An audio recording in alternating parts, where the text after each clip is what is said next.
Malawi economy is sick. The rise in prices is a sign that the economy is sick. Shortages of forex, the economy is sick. Depreciation of the currency, economy is sick. Rising interest rate, economy is sick. Running down of fuel reserves, economy is sick. Running down of grain reserves, economy is sick. Running down of foreign exchange, the economy is sick. So our economy is sick, and those are symptoms. But maybe we may want to sit back and ask, why do we find ourselves in this situation now? It is true that there was COVID. It is true that there's a Ukraine war underway. It is true that there are some natural disasters that have happened. But many of our economies, even nearby economies, they are not suffering at the level and extent that Malawi is suffering. And therefore important to ask ourselves, why is it that we find ourselves at this present level? Not long time ago, when DPP was leaving government, inflation was at 7%. Now it's at 28%. Not long time ago, interest rates were at 13%. Now they are 24%. Not long time ago, the kwacha was at 732 kwacha to a dollar. Now it's at 1,090 kwacha on the official rate and 1,900 kwacha on the parallel rate. What has happened to all these macroeconomic fundamentals? What has gone wrong? If I were a doctor, I would tell you that the economy of Malawi is suffering from three major challenges. If I were a doctor, I would say Malawi economy has three cancers. Number one, it's a fiscal cancer. Number two is a monetary cancer. Number three is an exchange rate cancer. Unless these cancers are dealt with, this patient we are keeping in the general ward will die of them. And this patient needs to go to the surgery quickly to remove these cancers. Let me begin with the fiscal cancer. What is wrong on the fiscal sector? I want to put it in a very simple way. The way you can look at the Malawi economy is like a house where you are earning 100,000 kwacha per month. You have caterpillar as much as 20 million kwacha. And therefore, with caterpillar, you are paying interest plus repayments. You are earning 100,000 kwacha per month.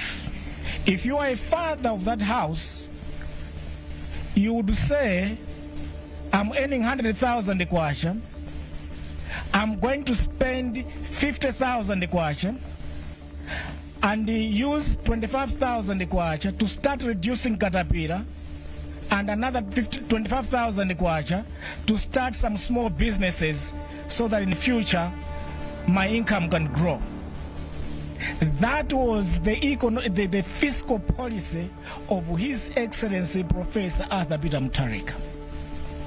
Because with that kind of family, you know that given time, debts are going to go down, the income is going to rise, and that household is going to get better. But the Chakweranomics, which is currently there, Chakwera's fiscal policy is that I earn 100,000 kwacha, I have caterpillars worth 20 million kwacha, I still have to maintain my children at Kamuzu Academy and other places. I still have to travel for my holidays elsewhere. I'll be spending 200,000 kwacha. So you are earning 100,000 kwacha, you have 20 million kwacha caterpillar, you are spending 200,000 kwacha. Tell me, after 5 months, 1 year, 2 years, 5 years, where will this household be? Where will you be when you are borrowing over and over again, increasing your threshold of caterpillar? That household for sure will not get anywhere. And that's the fiscal cancer that we have in this country. The country raises as much as 2.5 trillion kwacha annually. It is spending 3.9 trillion kwacha, borrowing an extra 1.3 trillion kwacha in a year. They borrowed 813 billion kwacha in year 1, borrowed 824 billion kwacha in year 2, borrowed 1.2 trillion kwacha in year 3.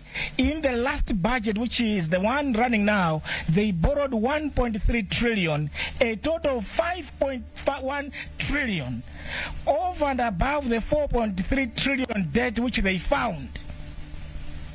How are they going to add up the books? You keep borrowing and borrowing and borrowing and borrowing. You get anywhere. And what happens when you borrow? In the case of Malawi, when you borrow as much as 1 trillion kwacha from the domestic economy, it means you're wiping out all the savings and deposits and pensions for Malawians, and you send all those to Capitol Hill. When you wipe out from your financial system all those resources, savings and so forth, it means you have paralyzed the private sector.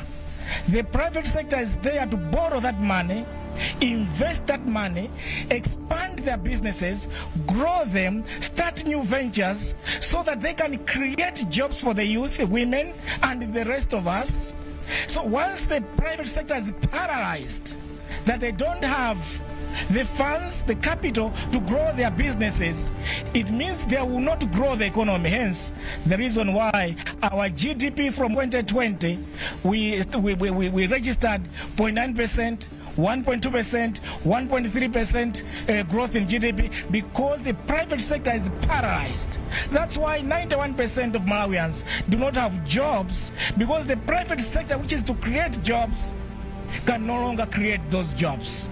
That's the challenge of over borrowing from the domestic economy. And to me, that is the poison we have injected into this economy since 2020. On the other hand, when you borrow in large amounts like those ones, and the money goes to Capitol Hill, as the Honorable Namalomba puts it, that money, 70% of government expenditure goes towards imported items. They must buy fertilizers, they must buy medicines, they must buy fuel, they must buy vehicles, they must buy spare parts, they must pay civil servants allowances, internal and foreign. And you look at what the civil servants use their salaries and allowance on. They buy imported items to furnish their houses. They need new phones, new cars, and so forth. So all that money, when you borrow Malawi kwacha savings from commercial banks, and then you throw back that money into the economy, and it runs after every single dollar that is there in the economy. That's why in year 1, all the dollars that we left vanished, and people were asking, where have the dollars gone? It's simply because you pumped in a lot of kwacha, and that kwacha cleared the entire dollar. After all, 800 billion kwacha then was equal to 3 months of import curve. So you would eat all your 3 months import cover in 1 year and you've finished it. So on the fiscal side, that is what has killed this economy since 2020. You have no growth, you have no jobs, and you have no dollars, and the whole economy is suffering, and the kwacha gives way. You see that now depreciation sets in. Let me quickly talk about on the monetary side, the cancer on the monetary side. You would see, and you can check your stats and figures, that from 2020, this country has been implementing what we call an impotent monetary policy stance. We have had, in the central bank, modern ones, especially now, there are more sophisticated ways of determining a policy rate. so you run complex mathematical models to get to a policy rate. But I want to give you a very, very simple way of determining whether this policy rate is a good rate or it's not a good rate. One, a policy rate must account for local inflation. So if local inflation is at 28%, first and foremost, a policy rate must account for local inflation. Why is that important? It is important because if you keep money in your bank, it must not lose value. And therefore, it must be at the minimum at the rate of the policy rate. Secondly, it must take into account global inflation. For anyone investing from outside the country, they will need to know, has it taken account of local inflation, global inflation? And that is important. Global inflation alone was at 2%. Now it has moved to around 4%. So you add local inflation plus global inflation. The third element is that of exchange rate movement. There will always be movements between dollar and pound and the kwacha and so forth. You need to account for that. And thirdly, if anyone wants to invest, a margin for rewarding investment. So when you take into account those four factors, and that interest, that policy rate is meeting those four, you know that this is a very potent monetary policy stand. But since 2020, we have been running an impotent monetary policy rate. Hence, that's why, as DPP was leaving government in 2020, inflation, which is called non-core inflation, was at 5%, which was the lowest since 1982.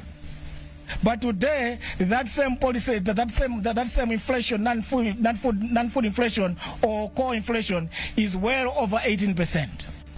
And then the other side, which is the exchange rate, which I wanted to comment on,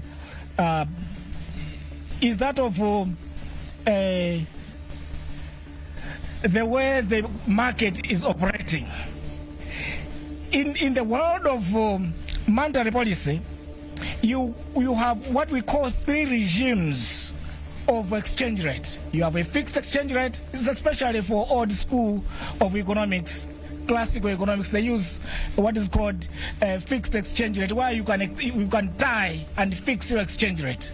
You have, on the other hand, the floated exchange rate, where you have floated it fully, and then it's determined by market forces of supply and demand of foreign exchange. Middle ground, you have what is called a managed float, as it were. Now, when you look at the Malawi exchange rate, it's quite rather confusing if exchange rate regime, because on one hand, they would do the auctions, and you would think that that's a floated exchange rate.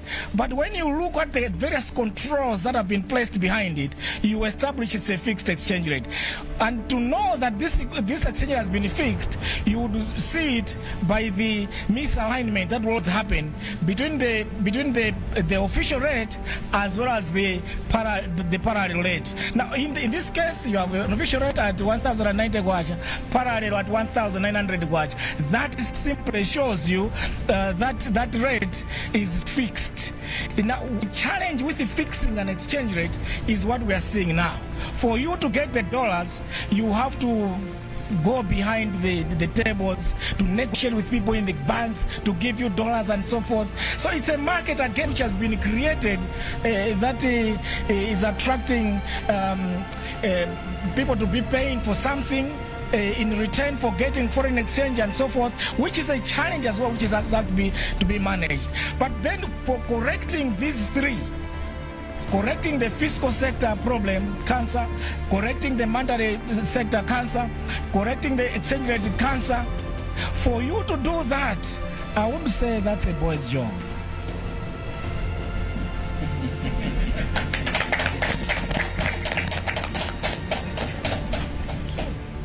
But when it comes to big boys, you move on, because all the correction that you do, going to the theater and doing these things, you are simply removing the cancers and letting the patient going back into the ICU, HDU, and the general ward.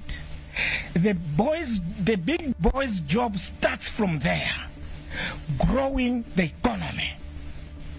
to ensure that 5 to 10 mining companies have established in Malawi that will create jobs for every youth in the country. That's a big man's job.